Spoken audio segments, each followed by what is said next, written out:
Hello, welcome to KV globe. Myself Kavya Singh. आज की class में हम 13 जनवरी 2023 का करंट अफेयर डिस्कस करेंगे।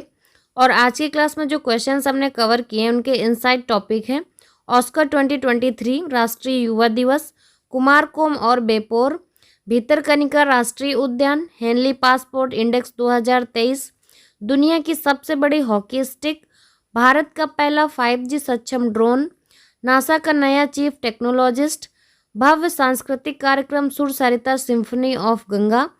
इन सारे टॉपिक से रिलेटेड जितने भी इम्पोर्टेंट क्वेश्चंस बनते हैं एग्ज़ाम के लिए वो सारे हमने कवर किए हैं, जो कि एग्ज़ाम के लिए मोस्ट इम्पॉर्टेंट हैं। इसलिए ध्यान से आप लोग पूरी क्लास देखिए। और डेली मैं रिपीट करती हूँ कि जितने भी एग्जाम्स में करंट अफेयर है, जनरल अवेयरनेस या जनरल इंटेलिजेंस का पोर्शन आता है, उन सब के लिए ये क्वेश्चंस मोस्ट इंपॉर्टेंट हैं। इसलिए ध्यान से आप देखिए। और क्लास स्टार्ट करने से पहले आपके लिए एक क्वेश्चन है, अखरोट में कुल वसा का प्रतिशत कितना होता है? तो इसके 4 ऑप्शंस दिए हुए हैं। इसका सही आंसर आप लोग कमेंट बॉक्स में कमेंट करके बताइए। क्लास के एंड में इस क्वेश्चन को हम लोग डिस्कस करेंगे। स्टार्ट करते हैं आज की क्लास। पहला क्वेश्चन है, सुदर्शन पटनायक ने कहाँ दुनिया की सबसे बड़ी हॉकी स्टिक बनाई है? दुनिया की सबसे बड़ी हॉकी स्टिक बनाई है सुदर्शन पटनायक ने। और कहाँ पर बनाई है? तो ओडिशा राज्य में बनाई है। सही आंसर हो जाएगा option C, Odisha. FIH hockey men's world cup के उद्घाटन समारोह से पहले प्रसिद्ध ये सैंड आर्टिस्ट हैं सुदर्शन पटनायक। इन्होंने ओडिशा के कटक में दुनिया की सबसे बड़ी हॉकी स्टिक बनाई है। 5000 हॉकी गेंदों और 5 टन से अधिक रेत का उपयोग करके बनाई गई है। ये विशाल 105 फीट लंबी हॉकी स्टिक है। राउरकेला में नवनिर्मित बिरसा मुंडा हॉकी स्टेडियम को भी प्रदर्शित करती है ये हॉकी स्टिक। तो 105 फीट लंबी हॉकी स्टिक है और 5000 हॉकी गेंद और 5 टन से अधिक रेत के उपयोग करके बनाई गई है। नेक्स्ट क्वेश्चन है, भारत का पहला 5G सक्षम ड्रोन किस टेक स्टार्टअप द्वारा विकसित किया गया है? तो ये भारत का पहला 5G सक्षम ड्रोन है।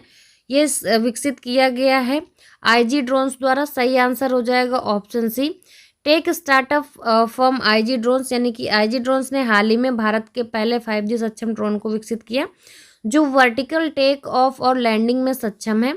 इस ड्रोन को स्काई वॉक नाम दिया गया है, जिसका उपयोग रक्षा और चिकित्सा अनुप्रयोगों के अतिरिक्त अन्य क्षेत्रों में भी किया जा सकता है।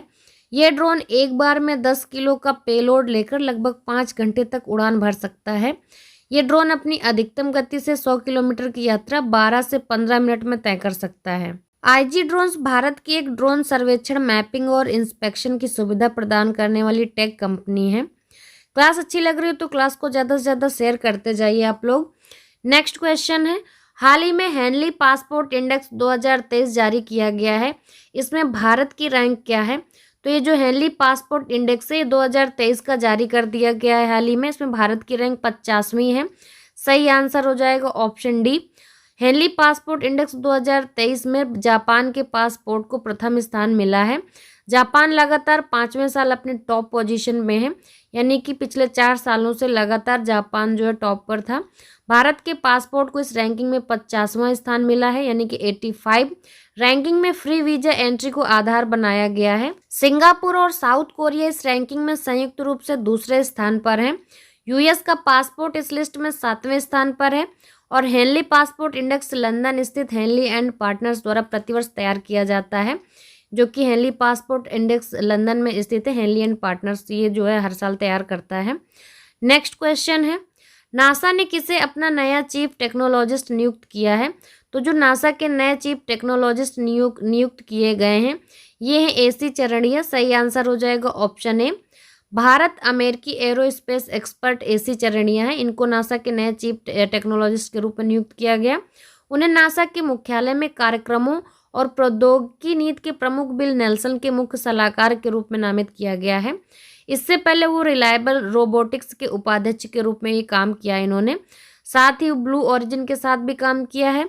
और जॉर्जिया इंस्टीट्यूट ऑफ टेक्नोलॉजी से एरोस्पेस इंजीनियरिंग में स्नातक और मास्टर डिग्री होल्डर हैं ये जो AC चरणिया हैं। नेक्स्ट क्वेश्चन है, राष्ट्रीय युवा दिवस किसकी जयंती के उपलक्ष्य में मनाया जाता है? तो राष्ट्रीय युवा दिवस मनाया जाता है स्वामी विवेकानंद जी की जयंती के उपलक्ष्य में। सही आंसर हो जाएगा ऑप्शन ए। भारत में प्रतिवर्ष मनाया जाता है स्वामी विवेकानंद की जयंती को, राष्ट्रीय युवा दिवस के रूप में मनाते हैं इनकी जयंती को। और ये दिवस विवेकानंद के आदर्शों और विचारों को अपनाने के लिए, देश के युवाओं को प्रोत्साहित करने के लिए मनाया जाता है।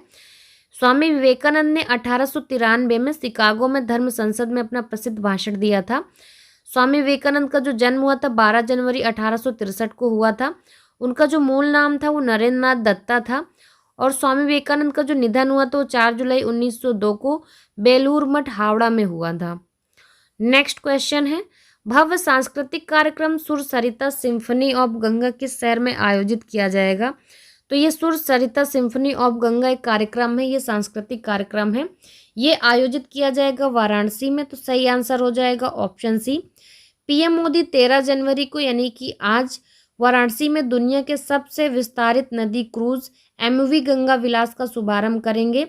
ये लग्जरी क्रूज अगले 50 दिनों में भारत की प्राकृतिक सुंदरता, सांस्कृतिक समृद्धि और आध्यात्मिक वैभव को प्रदर्शित करेगा और भारत की क्षमता का भी प्रदर्शन करेगा। नेक्स्ट क्वेश्चन है, स्वदेश दर्शन 2.0 योजना के तहत चयनित कुमारकोम और बेपोर किस राज्य में स्थित हैं? तो ये जो कुमारकोम और बेपोर है ये स्वदेश दर्शन 2.0 जो योजना है इसके तहत चयनित है। ये स्थित है केरल राज्य में। सही आंसर हो जाएगा ऑप्शन बी। कोट्टायम में केरल के कुमारकोम और कोझिकोड में बेपोर को स्वदेश दर्शन 2.0 योजना के तहत विकास के लिए चुना गया है। ये जो कुमारकोम और बेपोर हैं ये दोनों स्थान हैं केरल में। ये दो स्थान पर्यटन मंत्रालय की पहल के तहत 19 राज्यों और केंद्र शासित प्रदेशों से चुने गए 34 अन्य स्थानों में से हैं। स्वदेश दर्शन योजना 1.0 के हिस्से के रूप में केरल में विभिन्न क्षेत्रों को इको सर्किट, आध्यात्मिक सर्किट और ग्रामीण सर्किट के रूप में नामित किया गया है। नेक्स्ट क्वेश्चन है, हाल ही में खबरों में रहा भितरकनिका राष्ट्रीय उद्यान किस राज्य केंद्र शासित प्रदेश में स्थित है? तो ये जो भितरकनिका राष्ट्रीय उद्यान है ये स्थित है ओडिशा में। सही आंसर हो जाएगा ऑप्शन सी ओडिशा। ओडिशा में स्थित है जो भितरकनिका राष्ट्रीय उद्यान, इसमें पक्षियों की संख्या पिछले वर्ष 1,38,107 की तुलना में इस साल बढ़कर 1,39,959 हो गई है। पिछले साल की तुलना में जहां पक्षियों की संख्या में वृद्धि हुई है वहीं प्रजातियों की विविधता में कमी आई है, यानी कि प्रजाति जो है उनमें कमी आई है। पिछले साल 144 की तुलना में इस साल राष्ट्रीय उद्यान में पक्षियों की 140 प्रजातियां देखी गई हैं। इस बार कई दुर्लभ और लुप्तप्राय प्रजातियों को भी देखा गया है। नेक्स्ट क्वेश्चन है, किन दो फिल्मों को हाल ही में ऑस्कर 2023 के लिए शॉर्टलिस्ट किया गया है? तो जो ऑस्कर 2023 के लिए शॉर्टलिस्ट की गई हैं दो फिल्में, ये कौन सी हैं? सही आंसर हो जाएगा ऑप्शन डी ए और बी दोनों, यानी कि कंतारा और द कश्मीर फाइल्स, ये दोनों शॉर्टलिस्ट की गई हैं ऑस्कर 2023 के लिए।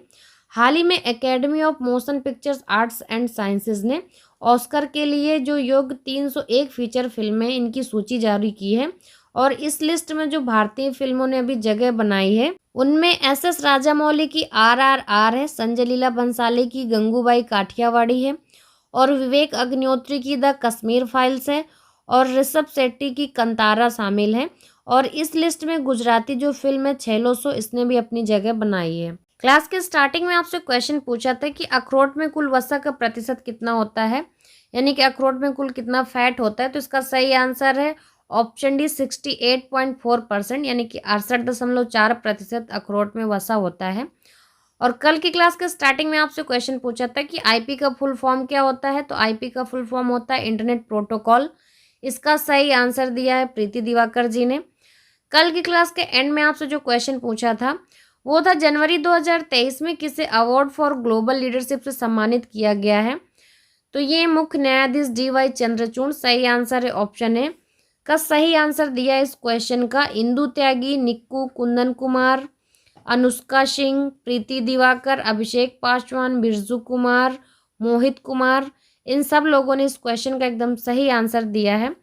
आज का क्वेश्चन है आपके लिए, भारत का पहला तैरता कोयला गैसीकरण उर्वरक संयंत्र किस वर्ष तक तैयार हो जाएगा? इसका सही आंसर आप लोग कमेंट बॉक्स में कमेंट करके दीजिए और क्लास से रिलेटेड अगर कोई सजेशंस हैं तो वो भी प्लीज़ ज़रूर बताइए कमेंट में। क्लास अच्छी लगी हो तो लाइक शेयर करना मत भूलिए। जो लोग चैनल पर पहली बार आए हैं तो चैनल को सब्सक्राइब करके बेल आइकन ज़रूर दबाएं जिससे आगे आने वाली क्लासेस आपको ईजिली मिलेंगी। And thanks for watching.